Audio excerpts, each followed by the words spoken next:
Alam ho ninyo, under po sa Republic Act 4566, may kapangyarihan po kayo na mag-imbestiga at aksyonan ang anumang mga kontraktor o isuspende, i-revoke ang kanilang lisensya. Tama po ba yon?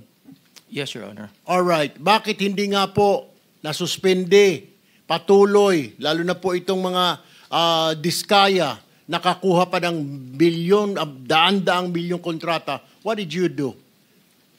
We act, Your Honor, when there is a complaint that is forwarded. So, kung wala pong complaint, hindi po kayo kikilos.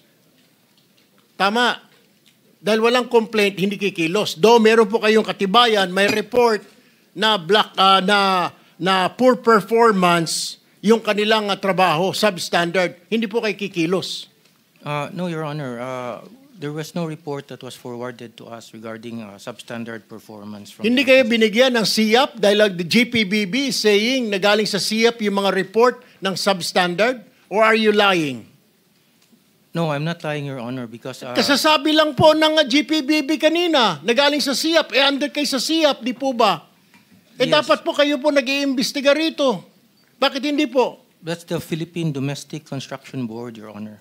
Kaya nga po, hindi kayo binibigyan ng kopya na SIAP. No, Your Honor. Hindi kayo binibigyan. O siguro kasi busy lang din kayo sa paghahanap ng proyekto sa gobyerno. Kasi isa sa mga requirement, dapat kontraktor ang mga board member ng PICAB.